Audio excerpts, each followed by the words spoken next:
Irmãos, muito bom dia. Quero cumprimentar a todos em nome do Senhor Jesus.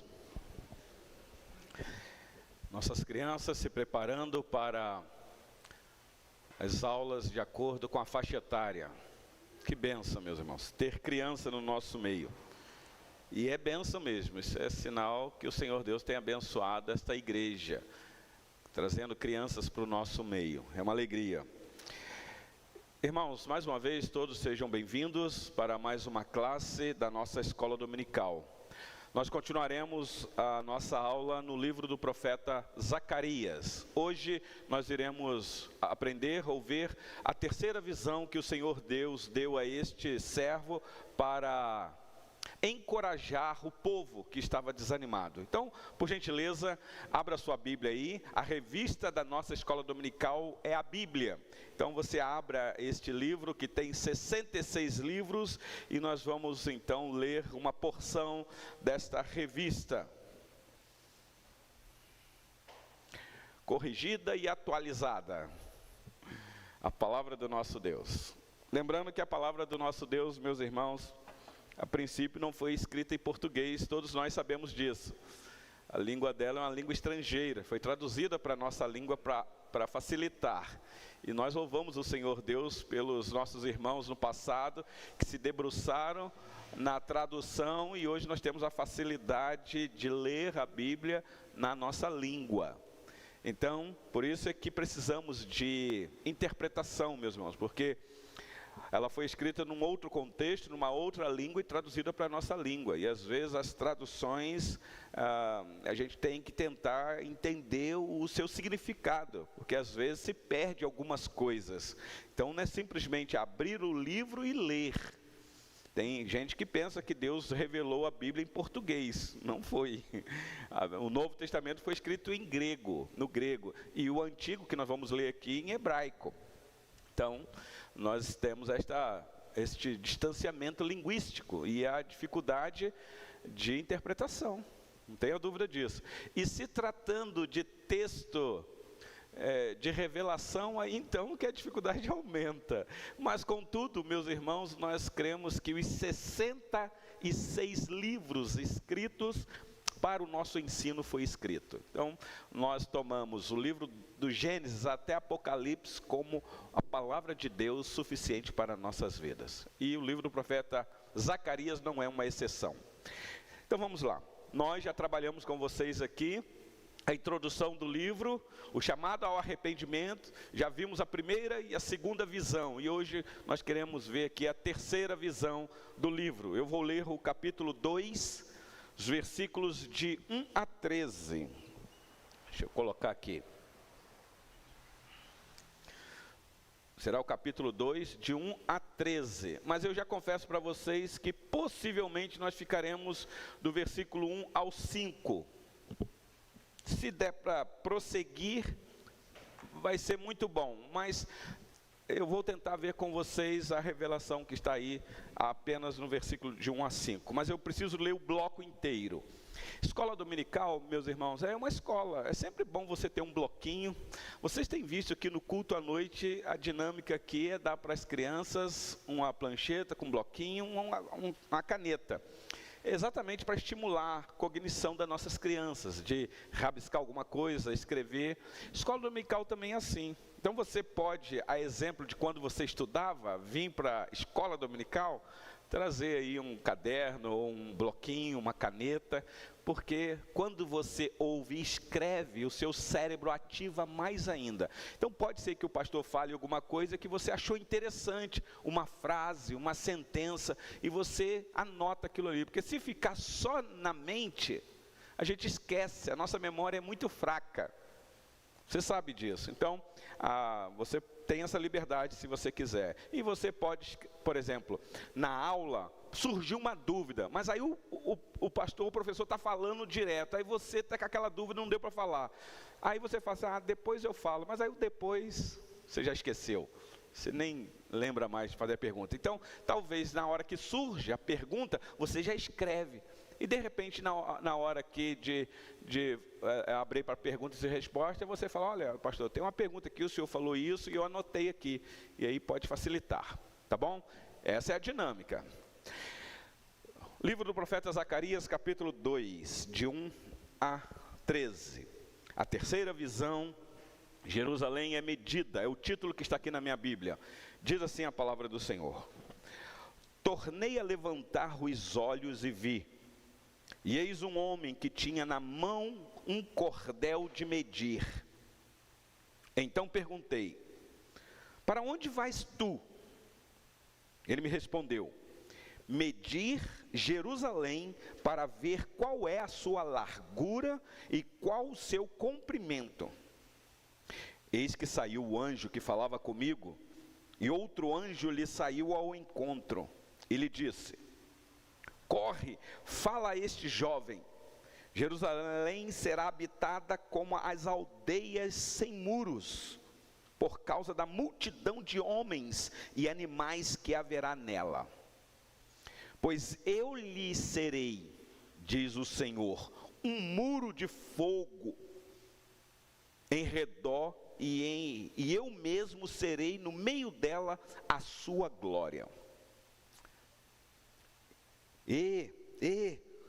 Fugi agora da terra do norte, diz o Senhor, porque vos espalhei como os quatro ventos do céu, diz o Senhor. Salva-te, ó Sião, tu que habitas com a filha da Babilônia, pois assim diz o Senhor dos exércitos: para obter ele a glória, enviou-me às nações que vos despojarão, porque aquele que tocar em vós, toca na menina do seu olho. Porque eis aí agitarei a mão contra eles, e eles virão a ser a presa daqueles que os serviram. Assim sabereis vós que o Senhor dos exércitos é quem me enviou. Canta e exulta, ó filha de Sião, porque eis que venho e habitarei no meio de ti, diz o Senhor. Naquele dia, muitas nações se ajuntarão ao Senhor e serão o meu povo. Habitarei no meio de ti, e saberás que o Senhor dos exércitos é quem me enviou a ti. Então, o Senhor herdará a Judá como sua porção na terra santa, e de novo escolherá a Jerusalém. Cale-se toda a carne diante do Senhor, porque ele se levantou da sua santa morada. Até aqui a leitura da palavra do nosso Deus. Semana passada eu disse que deixaria um versículo de memorização para vocês. Vocês lembram qual era o versículo? Foi no finalzinho. Não precisa falar não, irmã Efigênia, mas a irmã Efigênia cantou a musiquinha aqui. Ah, pronto, agora ficou fácil. Lembraram aí? A questão é, cita o texto. Mas a referência. Oi? Quem falou? Está no livro do profeta Zacarias, óbvio. Em qual capítulo? Irmãos, eu dei um dever de casa para vocês, memorizar esse versículo. Vocês vão tirar tudo zero na prova. Zacarias capítulo 4, versículo 6, o finalzinho do versículo, por gentileza. Vamos lá. Zacarias 4, 6. Prosseguiu ele e me disse: esta é a palavra do Senhor. O Senhor aqui é Senhor dos exércitos, a Zorobabel. Não por força, nem por poder, mas pelo meu espírito, diz o Senhor dos exércitos. Meus irmãos, este versículo é o coração da profecia, do livro. Não por força, nem por poder, mas pelo meu espírito, diz o Senhor dos exércitos. O que é que você entende deste versículo dizendo que não por força, nem por poder, ou nem por violência, mas pelo meu poder? O que isso significa para a igreja?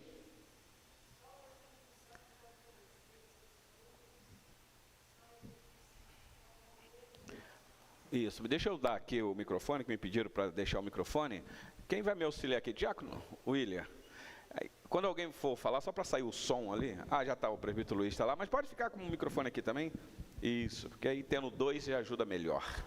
Pode falar de novo, irmã Efigênia. Eu entendo que somente o Espírito Santo pode nos convencer da justiça, do pecado e do juízo. Só o Espírito Santo pode mover os corações. Isso. Porque muitas vezes a gente trabalha com uma pessoa há anos e anos, ora por aquela pessoa há anos e anos, e a gente quer ver o resultado, a gente fica ansioso para ver o resultado, mas se o Espírito Santo não mover o coração, não adianta. De nada valerá. Sim, exatamente. Corretamente, irmã Efigênia. E no contexto aqui de Zacarias, minha irmã Efigênia, isso seria muito importante para eles, porque eles estavam desanimados, desencorajados, e talvez olhando as circunstâncias, dizendo, nós não temos forças para primeiro enfrentar os inimigos, reconstruir a cidade, os muros tombados, o templo destruído. E mais, nós não temos recursos, tamanho para poder de novo reconstruir o templo na altura que foi o templo de Salomão que foi destruído. Então é como que dizendo, não, nós não vamos conseguir. E aí então o versículo diz, não é por força, nem por poder, mas pelo meu Espírito. Sim, o microfone lá, a irmã Efigênia levantou a mão aí. Inclusive também, quando fala que a terra está em paz, é exatamente por isso. Essa paz, na verdade, não era uma paz sem guerra, sem briga, era exatamente acomodação. Acomodação. Estavam acomodados. Exatamente. Né? É o ponto aí, aqui. Zacarias vem falar sobre a vida espiritual, enquanto Ageu, que é contemporâneo dele, fala sobre a reconstrução do templo. Aí ele vai falar da questão exatamente. Da construção física do templo. Muito bem. Eu estou dizendo isso porque a terceira visão que o profeta Zacarias recebe é exatamente isto. Vocês lembram qual foi a primeira visão? Quem lembra, levanta a mão aí se quiser falar. Qual foi a primeira visão que o profeta teve? Pronto, os cavalos. Mas tinha um cavalo em especial com alguém montado nele. E este homem, que é o anjo do Senhor, e ele está lá no meio das murteiras, num vale profundo. A nossa interpretação é que o Senhor está no meio do seu povo, mesmo no vale. É uma figura de que o povo está vulnerável. A segunda visão, foi o estudo de semana passada. Isso. 4 chifres se levantam para poder subjugar o povo, e são forças assim descomunal, vencendo, mas que para esses 4 chifres, 4 ferreiros também são levantados para poder quebrar o chifre. Você sabe qual é a função de um ferreiro, não sabe? O ferreiro tem a bigórnia, acho que é a bigórnia mesmo que fala. Ele coloca lá, pega a marreta ou martelo e vai endireitando ou quebra. E foi exatamente isso que nós vimos aqui. Qualquer poder neste mundo que se levante contra a igreja, Deus tem os seus agentes para quebrar a força desse poder, de maneira que só Ele tem os propósitos para isso, meus irmãos. E não me pergunte por que Ele permite levantar os chifres para depois quebrar. Eu não sei. O que eu sei é que Ele tem um propósito de ser glorificado quando os chifres são representados as autoridades mundiais. Nenhuma autoridade constituída na terra se levanta por si só. E ela só vai ficar no trono, governando, até quando o Senhor Deus quiser. Mas Ele tem o tempo em que Ele tira do trono. E hoje então nós vamos ver, e isso é para mostrar que, olha, Deus está no controle. O homem pode perder o controle. Nós podemos olhar assim para a sociedade e olhar um governo déspota e dizer, meu Deus, nós estamos debaixo do jugo desse governo que só cobra impostos. Nós estamos cansados de pagar impostos. Deus tem o tempo exato para agir, meus irmãos. Sim, querido diácono William. Igual quando o senhor falou aí, quando Deus levanta 4 forças, 4 chifres e os 4 ferreiros, será que não é, quando a gente vê todo o contexto bíblico, sempre Deus, quando levanta esses poderes contra o seu próprio povo, é mais para forjar o caráter e disciplinar o povo? Sim, não tenha dúvida disso. Lembrando que este povo já foi disciplinado 70 anos. O cativeiro babilônico foi uma grande, severa disciplina. Só que na disciplina, me parece que o povo se acomodou. Até alguns gostaram da disciplina. Porque nós vamos ver hoje aqui que nem todos saíram da Babilônia. Gostaram da Babilônia, se acomodaram na Babilônia, se curvaram aos caprichos de Babilônia, estão se deliciando no banquete da Babilônia. Vocês viram aqui na leitura que tem um alerta dizendo, já sai daí, vocês vão ficar aí. Então sim, Diácono Willer, é para forjar o caráter desse povo que ainda está com lampejos da Babilônia em si. Então precisam ser lapidados, e só existe uma maneira de lapidar: disciplina. Bom, então vamos ver hoje aqui a terceira visão. O tema continua, tá bom, meus irmãos? É Deus no meio do seu povo. A primeira visão mostra isso. Ele está lá no meio do seu povo. Para quê? Para proteger, para trazer crescimento espiritual e para dar esperança ao povo. Meus irmãos, é assim até hoje. A carta que o Senhor Jesus deu a João para enviar para as igrejas é com este tom: olha, eu estou no meio da igreja, a igreja é minha e eu conheço as obras, para proteger, para trazer crescimento e esperança. Ainda que o mundo seja um mundo perverso, um mundo de morte, mas eu sou a esperança de vocês. Então, qual é o objetivo da nossa aula hoje aqui? Para você que está aqui. É talvez ensinar para você que existe uma segurança da parte de Deus que traz para o nosso coração esperança. E isso faz com que você e eu cresçamos nesta graça e neste conhecimento. Não é simplesmente crescer por crescer, mas crescer para viver desta maneira, meus irmãos. Isso mostrando que os recursos humanos que estão aí, dos homens, ainda que tenham o seu valor, de nada adiantará se Deus não agir.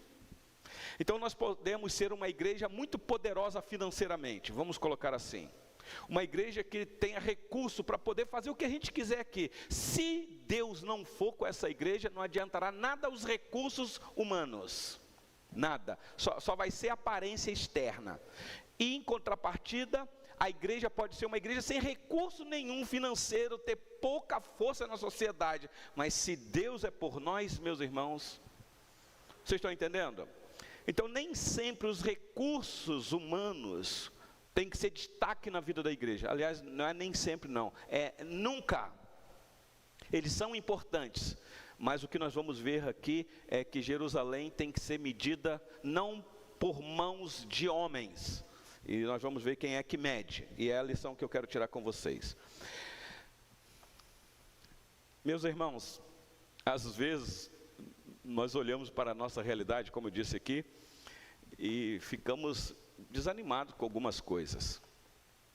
Por exemplo, vamos colocar aqui nós, aqui na Central. Eu estou aqui nesta igreja, pastoreando ela, vai para 12 anos. Quando eu cheguei aqui nesta igreja, no centro da cidade, essa igreja não tinha nem frente direito, como igreja. As pessoas conheciam o correio, o hotel, os hotéis que tem aqui, os 2 correios. Mas a igreja falou, ali tem uma igreja? Tem, e já tem uma igreja antiga. Muitos anos ali. Essa igreja não tinha, entenda o que eu estou dizendo, tá bom, meu irmão? Fisicamente falando, cara de igreja. Ainda que tinha um nome lá, a Igreja Presbiteriana Central de Betim. Qual é a ideia na sociedade para ter cara de igreja? Se não tiver aquela construçãozinha com a cruz em cima, mas alguma coisa tem que identificar ela. E sempre o símbolo é a cruz vazia. E então, o conselho na época, nós reunimos e buscamos recurso para pelo menos melhorar a fachada da igreja. E aí vocês viram como é que ficou a fachada da igreja. Investimos pesado, para pelo menos alguém passar e dizer, olha, ali tem uma igreja. Precisamos melhorar ainda, precisamos iluminar de LED a cruz, o nome da igreja lá, para a noite as pessoas identificar bem mesmo, mas já tem cara de igreja. Mas aí a construção para o lado de dentro é aquela lenga-lenga. Precisamos fazer muitas coisas. Finalizamos no final do ano, as janelas lá em cima. 13 mil reais, 3 janelas. É fácil. De onde vem esses recursos? Da igreja local. Nós não temos ajuda do governo aqui. Nós não somos aquela denominação que o governo dá o terreno no centro da cidade, na praça, e ajuda a construir, para ela ficar bonita e ter destaque. Falar, ali, que mega igreja. Nós não temos isso. Se não for arrecadação aqui, a gente não vai conseguir ir muito longe. Mas às vezes a gente fica desanimado. Puxa vida, está precisando botar o corrimão na escada, está precisando fazer... E aí a gente vai vendo essas coisas todas, olhando externamente. Isso às vezes, meus irmãos, nos desanima. E é sobre isso que eu quero falar com vocês aqui. Deus fala exatamente, justamente nesse momento. Então vamos lá para a visão, tá bom? Capítulo 2, versículos de 1 a 5. Deixa eu analisar com vocês o versículo de 1 a 2, aí você fica atento, tá bom? O que é que está acontecendo aqui? Aqui nós temos um homem que vai ser apresentado, que vai medir a cidade. A cidade aqui é um símbolo da igreja, Jerusalém. Só que antes dele concluir a obra ou a medição, aqui ele está numa função de arquitetura, de uma construção civil, mas antes dele concluir a obra, Deus interrompe o plano humano. É como que Deus dizendo assim, não é sobre templos feitos por mãos de homem que eu quero ensinar para vocês. Ainda que o templo é importante, nós vamos ver, porque o templo vai ser construído. Mas esse templo que vai ser construído depois vai ser destruído. Porque me parece que o povo não entendeu esta visão aqui que Deus deu a Zacarias. Igreja não é local, igreja é vida. E eu destruo a igreja construída por mãos de homens a hora que eu quiser, porque tudo é meu. E meus irmãos, aqui em Betim, de vez em quando a terra estremece. Pensa, a gente gasta todas as nossas energias, todos os nossos recursos, investe pesado, e a gente diz, oh, que construção, que templo, que pedra. De repente vem um terremoto, o que o terremoto faz? Vira tudo ruína. Os irmãos que visitaram aquela região lá, quantas ruínas vocês viram? Quanto suor, quanto sangue, quanto dinheiro foi investido, para hoje estar lá tudo ruínas. Então o que é que importa, meus irmãos? É vida. O momento em que nós nos preocuparmos mais com construção física do que com construção espiritual, nós perdemos o foco. Perdemos o objetivo como igreja. Com isso não estou dizendo que a gente não possa melhorar o ambiente. Tá bom, meu irmão? Não me entendam mal. Então vamos lá, versículo 1 e 2. Tornei a levantar os olhos e vi, e eis um homem que tinha na mão um cordel de medir. Daqui a pouco nós vamos interpretar quem é esse homem. Cordel aqui é uma fita de medir, uma trena, um metro, uma régua, né, por assim dizer. Então perguntei, para onde vais tu? Ele me respondeu, medir Jerusalém para ver qual é a sua largura e qual o seu comprimento. Ou seja, então ele está num serviço de construção civil, de arquitetura, porque a cidade, e aqui eu vou falar da cidade literal, lá, estava destruída, vocês lembram, quando eles voltaram, cidade destruída, os muros tombados, então precisava de novamente, agora medir direitinho, para ver o comprimento, a largura, para começar a construção. A construção vai começar mesmo, mas vai começar muito depois, não agora com Zacarias. Zacarias quer primeiro, a mando de Deus, mostrar para esse povo qual é a verdadeira reconstrução que ele exige do seu povo naquela cidade. Não é prioritariamente a construção física. Bom, o cordel de medir aqui simboliza planejamento. Meus irmãos, não tem nenhum problema nós, como igreja, como liderança, planejar. Nós precisamos sentar e planejar. O Senhor Jesus disse isso uma vez.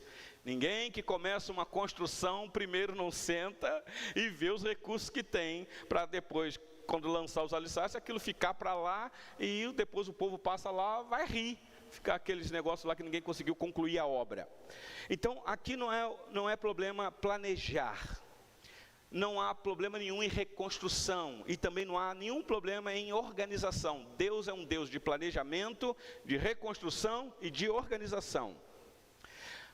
Então, à primeira vista, medir Jerusalém sugere a tentativa humana de definir limites. Eles querem saber até que limite vai. E aqui a gente coloca uma estaca. vamos ver a largura e depois o comprimento, e cerca. Eles querem restaurar a cidade dentro de parâmetros controláveis e seguros. Nós precisamos cercar porque o inimigo pode vir e atacar. Então, a nossa segurança vai estar na construção, vai estar no muro fortemente construído, alto, bem preparado. E aí, então, o inimigo não entra e não derruba. Vocês viram ali a pergunta? Volta lá no versículo 1, por gentileza. Está aí. Eis um homem que tinha na mão. Quem é este homem? Que homem é este? Pode falar, sem medo de errar, ou se errar, a gente está aqui para poder ajudar. Quem é este homem? É um agente de Deus. É alguém que está a serviço do Senhor Deus. Ele está com o cordel na mão e ele vai sair. Ele simboliza aqui a ação do povo, ou no meio do povo. Não é aqui Jesus, não é o anjo do Senhor. É um daqueles agentes que estava lá naqueles cavalos atrás do anjo do Senhor. Lembram disso? Está a serviço. Só que de repente no versículo 2, olha aí. Versículo 2. Então perguntei, para onde vais tu? Quem pergunta? O profeta. Não é isso? Ele está tendo a visão. Eu quero saber, olha, para onde você vai? E aí então ele me respondeu, eu vou medir Jerusalém para ver qual é a sua largura e qual o seu comprimento. Pronto. Isso aqui, meus irmãos, é muito importante, porque essa visão introduz para nós aqui a narrativa do texto, ou seja, preste atenção nisso aqui porque eu estou tentando interpretar o texto com vocês. Aqui é um símbolo do projeto humano que está sendo confrontado com a ação divina, ou com a revelação divina. É um agente que quer medir algo humano. De repente, esse agente vai ser interrompido por uma ação divina, para dizer, olha, não é assim que se faz. Eu vou te mostrar como é que faz. E aqui eu já quero tirar uma lição para nós, meus irmãos. Nós que dizemos que confiamos no Senhor, que ficamos na total dependência do Senhor nas nossas vidas, nos nossos planejamentos, nos nossos propósitos, muitas vezes nós queremos medir o que Deus não quer fazer. Ou talvez a gente quer medir aquilo que só Deus pode fazer. O ponto aqui é esse.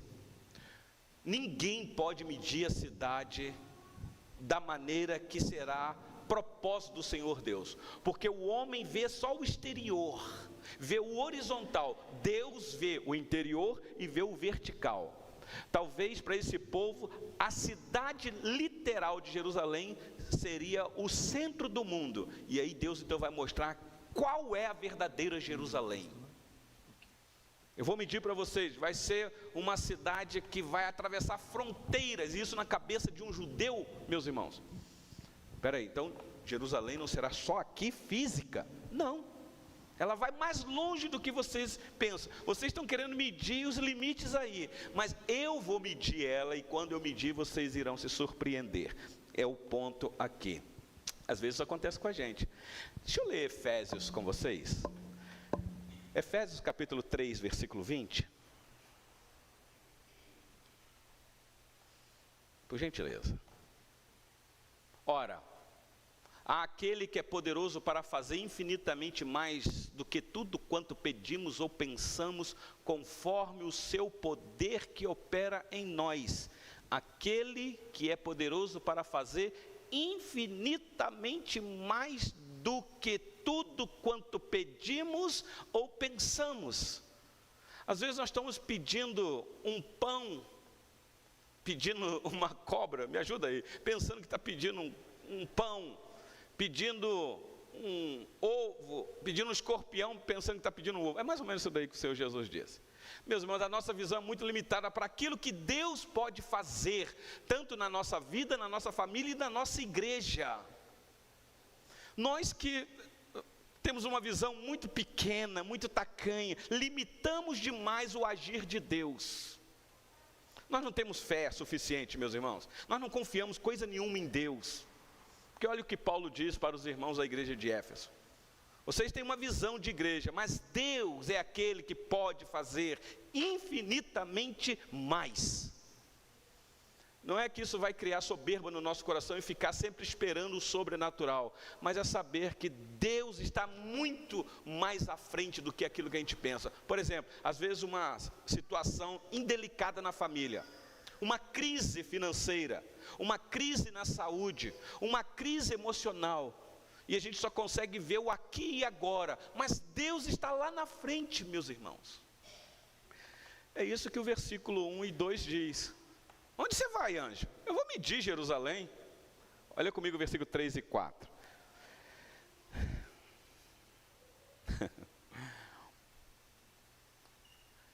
Eis que saiu o anjo que falava comigo, e outro anjo lhe saiu ao encontro. Então, o homem que saiu para medir é um anjo. Agora, pegar, o homem lá é um ser celestial em caráter de uma pessoa. E agora então, voltando lá para Zacarias 2:3, ele diz assim: eis que saiu o anjo que falava comigo, e o outro anjo lhe saiu ao encontro. E olha o que o anjo fala com o outro anjo lá. Ele disse: corre, fala a este jovem. Quem é o jovem, meus irmãos? Jerusalém será habitada como as aldeias sem muros, por causa da multidão de homens e animais que haverá nela. O anjo sai para medir com um cordel, para ver os limites e fazer o muro. Mas agora um outro anjo diz: não haverá muro. Meus irmãos, isso daqui, nesta época aqui, uma casa, uma cidade sem muro, isso mostrava vulnerabilidade para ataque do inimigo. Por exemplo, eu sei que nos Estados Unidos, algumas cidades, alguns estados não tem, acho que a maioria deles não tem muro nas casas. Como é que é? Faça uma cerquinha, né? Pois é. Mas isso não significa que eles não tenham segurança. Mas o que isso aqui quer dizer, meus irmãos? Um povo sem muro físico, sem uma proteção? Acho que vocês já estão pegando aqui o sentido da coisa. Você pode ter o seu carro, botar seguro nele, trancar quando deixar estacionado, mas você sabe que isso não te traz totalmente segurança. A sua casa você pode colocar tranca no portão, concertina, câmera de vigia, isso não impede que o ladrão entre. Agora pensa se tudo ficar à mostra. Mas agora o Senhor está dizendo: eu serei o muro de vocês. Não é isso que diz aí o versículo 5? O que é que diz o versículo 5? Pois eu lhe serei, diz o Senhor, um muro de fogo em redor, e eu mesmo serei no meio dela a sua glória. Eita! É isso que o povo queria ouvir. É isso que o povo precisava, um povo desanimado, um povo desencorajado. Quem vai ser a nossa segurança? Quem vai nos proteger? Vai ser o atalaia? Vai ser o nosso exército que a gente pode formar ele? Não, vai ser o Senhor dos exércitos. Meus irmãos, isso aqui precisa de fé, precisa de confiança. Esse povo deveria confiar. Olha, será que o Senhor Deus vai mesmo? Porque nós já experimentamos invasão de inimigos. Os inimigos entraram e levou todo mundo e acabou com a cidade. Cadê Deus nessa hora? Cadê o Senhor dos exércitos que não nos protegeu? Mal eles sabiam, meus irmãos, que era o próprio Senhor dos exércitos que fez com que o inimigo invadisse a cidade. Isso é para mostrar, meus irmãos, que aqui nós só estamos seguros no Senhor. Porque por mais que você pense que você está seguro, com todos os recursos que você tem, o Senhor Deus acaba com isso tudo e destrói. Acaba e destrói é uma redundância. Está dando para vocês entenderem mesmo? Às vezes você pensa que a sua segurança é a vida financeira, e de repente vem um confisco do governo, e aí bloqueia. Nós já tivemos isso nessa nação. E aí você fica desesperado, meu dinheirinho. Eu vi o povo aí meio desesperado lá num banco digital aí que faliu. O povo já começou a ver, como é que eu vou fazer transferência, acesso lá. Meus irmãos, isso é só um sinal. Coloca a tua confiança nessas coisas para você ver só. Você viu aí que o governo já começou a taxar o Pix. Eu não quero entrar nesse detalhe aqui não, mas meus irmãos, é daí para lá. Mas se o Senhor Deus for por nós, meus irmãos, Ele está cuidando da nossa vida financeira. Ele que é o dono do ouro e da prata, disse Ageu. Eu não coloco minha confiança nisso, eu sei que Ele é o Deus da providência, Ele sabe do que eu necessito. Agora, se eu quiser medir e fazer os muros e dizer, a alma come, bebe, arregala-te por muitos anos, talvez, isso aí, presbítero Daniel, talvez a palavra vai vir, louco, isso é uma loucura. Esta noite pedirão a tua alma, o que tens preparado, para quem será? Então, esta revelação, meus irmãos, aponta exatamente para isso.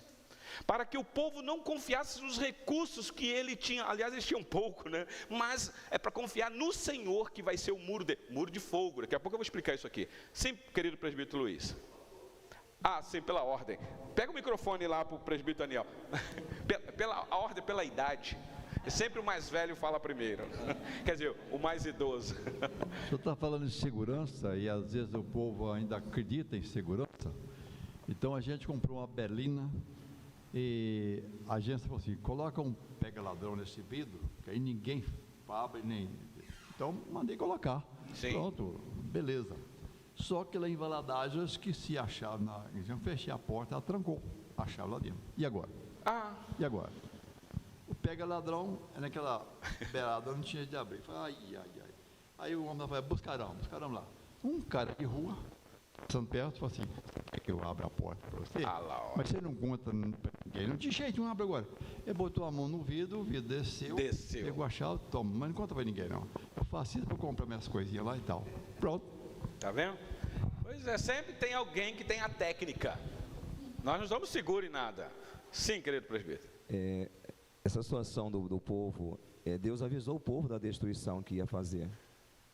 Tanto que no versículo 40 de Jeremias, o povo foi avisado. E o Nabuzaradão, quando chega para destruir, ele fala, foi o teu Deus que destruiu esta cidade, que vai tacar fogo nessa cidade. Ou seja, o povo, pela rebeldia do povo, o coração do povo não permitia que eles dessem ouvido ao profeta Jeremias. Sim. Eles confiavam na falsa profecia de paz que viria sobre eles. E na verdade não viria paz, viria cativeiro. E Deus avisou antes que iria destruir. A misericórdia, né? A misericórdia avisou, deu chance, chamou ao arrependimento. Muito bem. Então, meus irmãos, eu quero ir para as aplicações aqui com vocês. E com isso, deixa eu explicar outra coisa, meus irmãos. Eu não estou ensinando que a gente tem que viver desprotegidamente. Nada disso. Você tem que reconstruir o muro, mas você tem que ter a sua vida espiritual em dia. Lembra lá de Neemias reconstruindo o muro, literalmente. O que é que aconteceu? As batalhas que aconteceu. Deus age, protege, mas eu tenho que fazer a minha parte. Deus guarda o meu carro, mas se Ele me dá condição de botar um seguro, por que é que eu não vou colocar? Eu vou tentar a Deus? Se eu sei que eu moro numa região que se eu deixar o portão aberto, alguém vai entrar lá. Se eu posso botar um portão com a tranca, por que eu não vou colocar? Mas se o Senhor Deus não guardar, em vão. Está dando para vocês entenderem? Esse é o ponto aqui. Então, vamos lá, meus irmãos. Jerusalém sem muros. E o reino de Deus, é o que nós estamos vendo aqui. Deixa eu voltar agora só para o versículo 4 lá, vamos lá, versículo 4. E lhe disse, corre, fala a este jovem, Jerusalém será habitada como as aldeias sem muros, por causa da multidão de homens e animais que haverá nela. O que é que isso aqui significa, meus irmãos?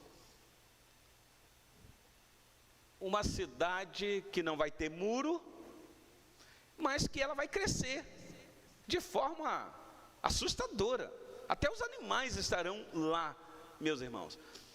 Nós temos no Novo Testamento esta imagem que vai ser reinterpretada para o reino de Deus.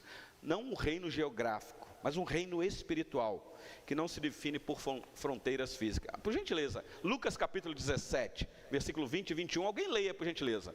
Talvez vai projetar aqui, mas alguém pega o microfone aí para ler.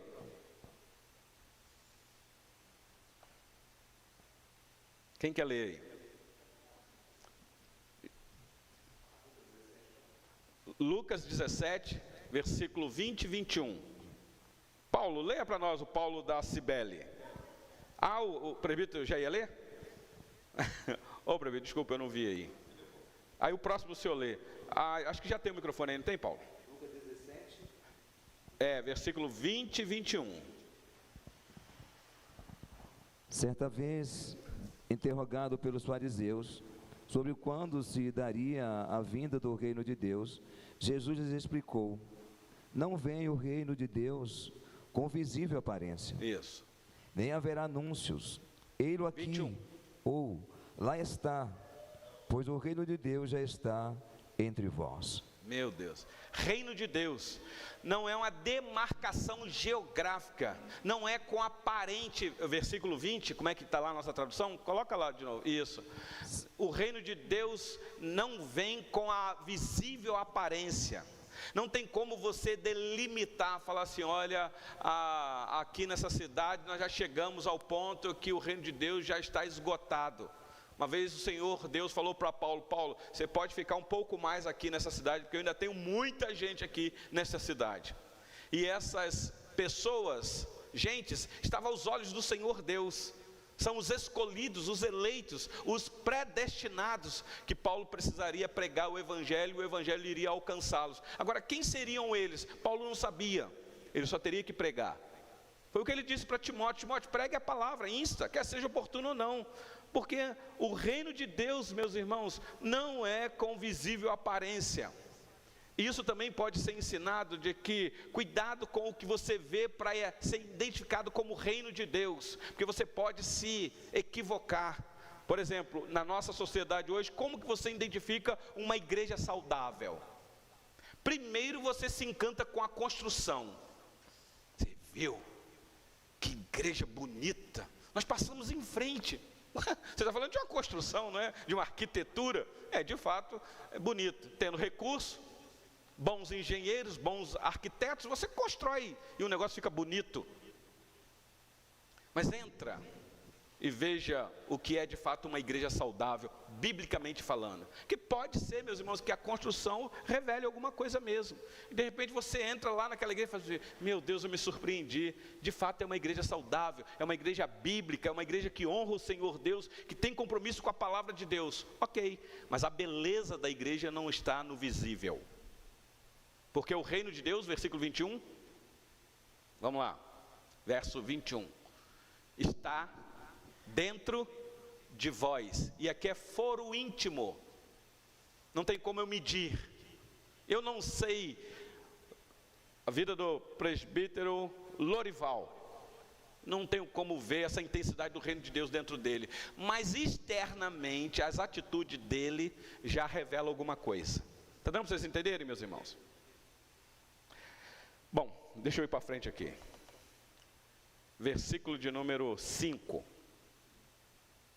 Deus como muro de fogo. Volta lá, Zacarias 2,5. Pois eu lhe serei, diz o Senhor, um muro de fogo em redor, e eu mesmo serei no meio dela a sua glória. Será que Jerusalém não precisaria de muros físicos? Claro que precisaria. Nós sabemos que Neemias vai reconstruir. Mas o ponto aqui, meus irmãos, que a proteção da cidade é Deus. É Deus no meio dela. O maior valor não é a defesa externa, mas a glória do Senhor no meio dela, da cidade. Muro de fogo. Essa linguagem assim, né? A Bíblia mostra que o fogo muitas vezes é usado da parte do Senhor Deus para purificar e para proteger, mas também mostra que é para juízo, tá bom? Mas aqui esse fogo é fogo de proteção. Vocês lembram de Eliseu, profeta? Talvez isso que vem na mente de vocês, né? O rei sempre ficava sabendo lá, como é que o profeta sabe das nossas estratégias? E aí mandaram os exércitos cercar onde Eliseu estava, e um exército fortemente armado. E aí o auxiliar de Eliseu, quando saiu lá para o lado de fora e que olhou para as montanhas, viu um grande e forte exército armado, visivelmente, né? E ele começou a entrar em desespero. E agora, meu Senhor, venha cá ver. Nós estamos cercados, acuados. Não há saída para nós. O profeta Eliseu, calmamente, sabiamente, sabendo quem era o Senhor dos exércitos, fez uma oração. Qual foi a oração? Vocês lembram? Senhor, abre os olhos desse menino aí, para ele ver o que... Vocês querem? Coloca o texto lá, por gentileza. Segundo livro dos Reis, capítulo 6, versículo 17. Tem um detalhe interessante nesse texto. Orou Eliseu e disse: Senhor, peço-te que lhe abras os olhos para que veja. O servo dele lá. O Senhor abriu os olhos do moço, e ele viu que o monte estava cheio de cavalos e carros de fogo em redor de Eliseu. Os mesmos cavalos e carros de fogo que no capítulo 2 separou Eliseu de Elias. Quando os dois estavam caminhando, veio esses mesmos cavalos de fogo, carro e cavalo de fogo, e separou os dois. E Deus mandou um redemoinho que puxou Elias para o alto. Muitos interpretam dizendo que foram esses cavalos aí que levaram Elias para o céu, mas não foi. Os cavalos estavam lá, as carruagens estavam lá, de fogo, meus irmãos. Eu fico imaginando a cena. De repente você tem uma visão de cavalo de fogo.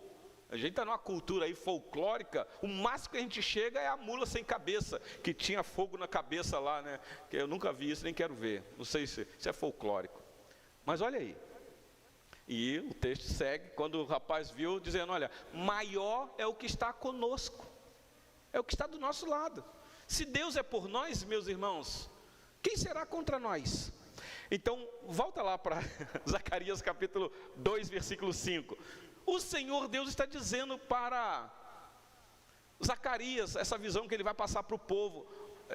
Zacarias 2,5, por gentileza, Luan.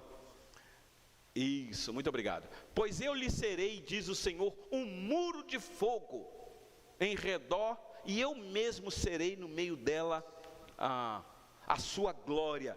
Glória no meio dela. Que glória é esta, meus irmãos? A glória que encheu o templo. Quando Isaías, desesperado, entrou para o templo, e as bases do limiar se moveram. Alguns dizem aqui que é a Shekinah de Deus, né? Eu não quero entrar nesse momento, eu não quero fazer mais exegese dessa palavra agora, mas é a glória do Senhor no meio. Isso significa a presença de Deus no meio do povo. Então, meus irmãos, o que antes era garantido por muros de pedra, agora é substituído pela presença viva de Deus. Segurança não vem de estruturas humanas, mas da fidelidade ao Senhor. Guarde isso no teu coração. No Novo Testamento, irmãos, esta proteção é concretizada em quem? E exatamente, esse é o ponto do profeta. Quem é que veio e disse: eu não vos deixarei órfão, estarei convosco todos os dias, até a consumação do século. Essa presença no nosso meio, que é fogo consumidor, diz o autor aos Hebreus. Por gentileza, quando o Senhor Jesus esteve aqui, ele disse assim, João 10, 27. E aí agora, Paulo, você está com o microfone aí? Volta lá. Ok, obrigado. Isso. Vê se dá conta aí, Paulo. Eu sei disso. João capítulo 10, versículo 27, 28 e 29. É um texto conhecido, vocês sabem, mas só para relembrar vocês. Aí vai lá. As minhas ovelhas ouvem a minha voz, eu as conheço e elas me seguem. Isso. Eu lhes dou a vida eterna, jamais perecerão e ninguém as arrebatará da minha mão. Aquilo que meu Pai me deu é maior do que tudo, e da mão do meu Pai ninguém pode arrebatar. Pronto, está seguro, está protegido, está cercado. É dele, não precisa de esforço humano, é ele que protege, meus irmãos. E ai de nós se não fosse ele, porque nós não temos forças para nos proteger, nós somos vulneráveis demais. Eu sei que eu tenho que me esforçar. Segura na mão de Deus, segura. Eu tenho que segurar, é bonito o louvor, mas uma hora minha mão cansa, e aí meu braço vai fraquejando, quando eu vejo eu solto. Mas se com tua mão segurar bem a minha, eu estou seguro, e ninguém as arrebatará das mãos dele. Está dando para vocês entenderem, meus irmãos? É a presença de Deus. Que visão maravilhosa que está dando para o povo. Um povo desanimado, um povo que está com medo, um povo que saiu do cativeiro pouco tempo, poucos anos. Então a glória no meio do povo, meus irmãos, é a encarnação. Quando o Senhor Jesus viesse, João capítulo 1, versículo 14, e o verbo se fez carne, e habitou entre nós, e vimos a sua glória. João 1, 14, ele veio habitar entre nós, meus irmãos, que coisa maravilhosa. Então, a glória que antes enchia o templo, lembra disso? A fumaça, agora habita no meio do povo, personificada em Cristo. Cada um de nós temos essa presença em nós, meus irmãos. Nós somos Cristos andantes. Eu ia falar ambulantes, mas Cristo andando. Cristo vivendo em nós, meus irmãos. A presença desse Deus, essa é a nossa proteção, é o nosso muro de fogo. Era isso que Deus queria passar para esse povo. Eu sou com vocês. Vocês são fracos, vulneráveis, mas eu estou com vocês. E vocês são. Aliás, não foi isso que ele disse no primeiro mandamento? O que é que ele disse no primeiro mandamento? Como é que começa o mandamento, meus irmãos? Como é que Moisés começa a redigir o mandamento? Êxodo 20, sem abrir a Bíblia aí. Só o primeiro mandamento. Tem o prefácio, a introduçãozinha e o mandamento. Vamos lá.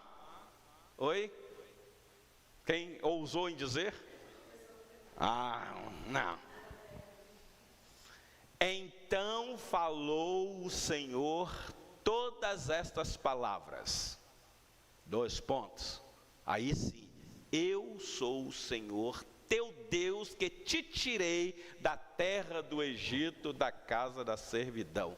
Não terás outros deuses diante de mim, porque eu sou o teu Deus. Coloca lá o texto, por gentileza. Êxodo capítulo 20, versículo 1.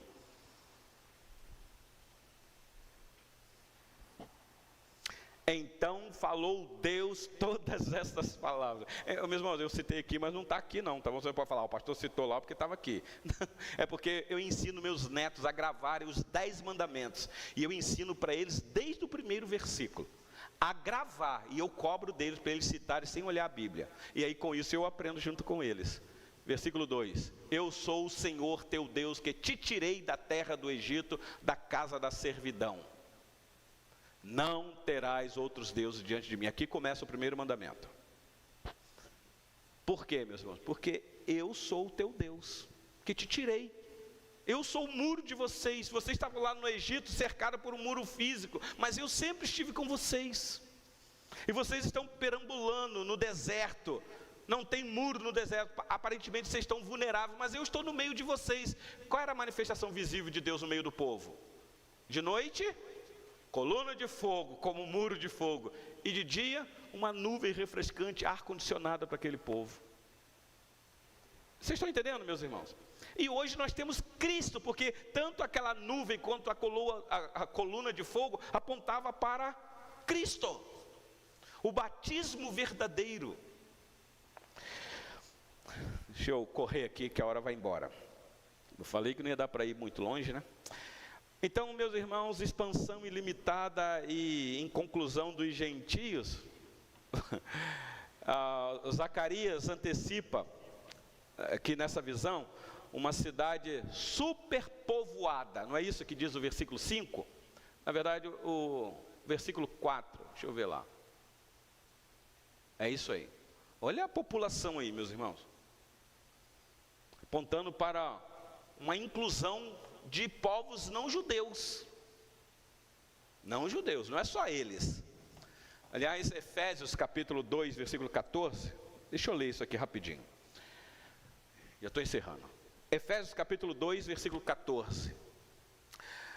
Porque Ele é a nossa paz. A irmã Efigênia, a senhora falou sobre a paz, né, que o mundo estava tendo lá. Paulo está dizendo, Ele é a nossa paz, o qual de ambos fez um, e tendo derribado a parede de separação que estava no meio. Que parede era essa? A inimizade. Judeu não se dava com gentios, considerava os gentios combustível do inferno, porque só a eles foi dado a revelação primária. A antiga aliança, pacto, foi feito com esse povo mesmo, só que era para esse povo entender que eles eram luz para os gentios, e eles pegaram o holofote e viraram para eles mesmos, até que Jesus vem e derruba o muro, não muro físico. Continuando, versículo 15: aboliu na sua carne a lei dos mandamentos na forma de ordenanças, para que dos dois, judeus e gentios, criassem em si mesmo um novo homem, fazendo a paz. Versículo 16: e reconciliasse ambos em um só corpo com Deus, por intermédio da cruz, destruindo por ela a inimizade. Versículo 17: e vindo, evangelizou paz a vós outros que estáveis longe, e paz também aos que estavam perto. Vou ler até o 19. Porque por ele, por Cristo, por Jesus, ambos temos acesso ao Pai em um Espírito. Prestar atenção, meus irmãos, não há prioridade ou privilégio só para aquela nação, para aquele povo, de ter acesso a Deus. Cristo é o caminho, é o meio que nos leva até a presença do Pai, no poder do Espírito. E o versículo 19: assim, já não sois estrangeiros e peregrinos, mas concidadãos dos santos, e sois da família de Deus. Louvado seja o Senhor Deus. Essa visão apontava para isso. Vocês estão querendo medir a Jerusalém para reconstruir o muro físico, mas eu vou medir a Jerusalém verdadeira. E vai vir muita gente, muita gente. Então, meus irmãos, o Senhor Jesus removeu os muros que separavam judeus e gentios. Aliás, o templo, o primeiro templo, quando foi construído, tinha separação mesmo. Tinha um pátio onde os não-judeus podiam ficar, e tinha um outro local que lá sim os judeus ficavam. Aliás, até hoje, me parece que lá é assim, ainda tem essa separação. Tem lugar que só judeu pode ir, gentio não. Se não for judeu, eu queria ir lá, então não vai dar não. Eu vou botar o kippah e um talit e vou lá. Eu vou tirar foto e mandar para vocês. Oi? Mulher não vai, mulher é só homem, sim. Há essa separação. Em Cristo, meus irmãos, isso foi derrubado. As mulheres são bem-vindas. Na antiga aliança, só os homens recebiam o sinal externo. Na nova aliança, em Cristo, as mulheres recebem o sinal externo. Qual é o sinal externo da fé, meus irmãos? A água do batismo, que substitui a circuncisão, que era só nos homens. Cristo vem e derruba essa parede, e agora aproxima todos. Agora todos nós somos da família de Deus. Louvado seja o Senhor por isso. Que texto de Zacarias, hein? Mas vamos mais um pouquinho, eu concluo aqui. A Nova Jerusalém, porque nós estamos falando da igreja aqui, né? Ok, mas a profecia vai mais longe ainda. A visão de Zacarias culmina na esperança escatológica retomada em Apocalipse. Quem está estudando com a gente aqui vai lembrar disso. Mas deixa eu ler Apocalipse 21, 22, por gentileza. Desculpa, Apocalipse 21, capítulo 21, versículo 22 até o 25. Nela, cidade santa, a Nova Jerusalém, a noiva de Cristo. Nela não vi santuário, porque o seu santuário é o Senhor, o Deus Todo-Poderoso e o Cordeiro. Versículo 23. A cidade não precisa nem do sol nem da lua para lhe darem claridade, pois a glória de Deus a iluminou. Lembra lá que a glória do Senhor estaria lá no meio? E o Cordeiro é a sua lâmpada. Lâmpada para... Me ajuda aí o Salmo 119, versículo 105. Para os meus pés é a tua palavra, o verbo que se fez carne, e luz para o meu caminho. Versículo 24. As nações andarão mediante a sua luz, e os reis da terra lhe trazem a sua glória. E o versículo 25. As suas portas nunca jamais se fecharão de dia, porque nela não haverá noite, ou seja, não precisará de segurança física, a segurança espiritual está aberta. Não vai ter noite, você ficar com medo do ladrão vir à noite, porque o ladrão não vem nem à noite, mas não vai ter noite. Isso é para mostrar a proteção divina mesmo, é o que nos aguarda, meus irmãos, é por isso que nós estamos aqui na manhã deste dia. Não teria sentido nenhum se não fosse isso aqui é a nossa esperança, é isso que Zacarias está dizendo para o povo. Vocês estão desencorajados, desmotivados, mas Deus é a nossa esperança, porque Ele tem profecias para se cumprir no nosso meio. A proteção vem dEle, é Ele que nos guarda.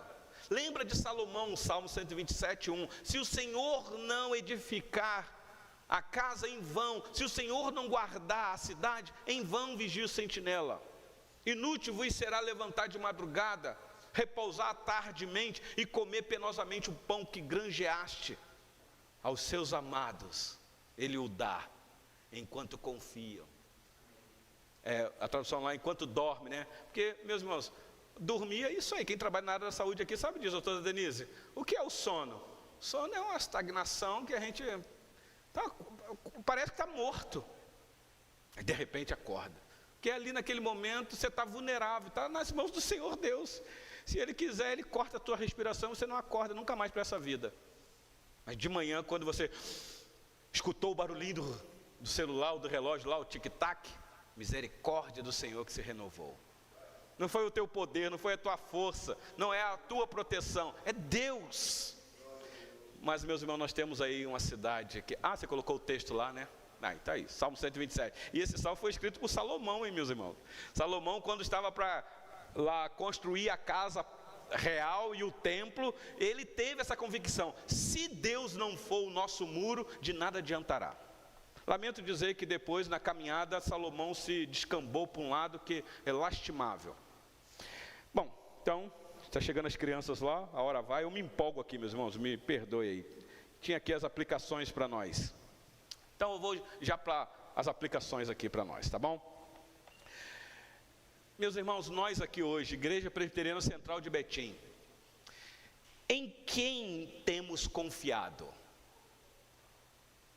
Você em família, talvez você que está aqui na manhã deste dia e está participando do estudo, e talvez você possa estar pensando assim: pastor, só Deus sabe como é que está o meu coração, como é que está a minha vida, a luta que eu enfrento. Então, em quem você tem confiado? Em estratégias? Na tua sabedoria? No teu dinheiro? Na tua posição na sociedade? Ou você confia na presença santa de Deus? Uma igreja, escuta isso, meus irmãos, e eu encerro aqui. Uma igreja pode ser pequena em estrutura, como é a nossa, mas grande quando Deus é o centro nela. É isso que nós zelamos. Não é que nós não queremos crescer, meus irmãos. Fidelidade traz crescimento. Eu não creio em fidelidade estéril, como diz o reverendo Hernandes Dias Lopes. Se há fidelidade no meio do povo, aguarde para o crescimento, que é a vontade do Senhor Deus. E nós temos colhido aqui este fruto. Então, semana que vem, se o Senhor Deus nos permitir, nós vamos falar desse chamado das outras nações, porque eu não concluí. Falta aqui os versículos 6 a 13. E eu sugiro a vocês em casa analisarem esses versículos, para quando a gente chegar aqui semana que vem, se o Senhor Deus nos permitir, a gente trabalhar juntos, tá bom? Então, voltando para a memorização do texto, Zacarias capítulo 4, versículo 6. Zacarias 4, 6. Não por força, nem por poder, mas pelo meu Espírito, diz o Senhor dos Exércitos. Então, meus irmãos, enchei-vos do Espírito Santo. Que Deus assim nos abençoe. Alguém gostaria de perguntar alguma coisa ou fazer algum comentário? Poucos participaram. Às vezes eu percebo que as pessoas ficam um pouquinho meio com vergonha, mas não se sintam coagidos não. Se tiver dúvida, pode perguntar, fala mesmo. Dá o rapidinho ali. Sueli, peraí que eu já tinha. Aí o microfone aí para sair o som. É só uma observação. Sim. Se não for nós estudarmos a Bíblia, a gente não entende. Não entende? Não, porque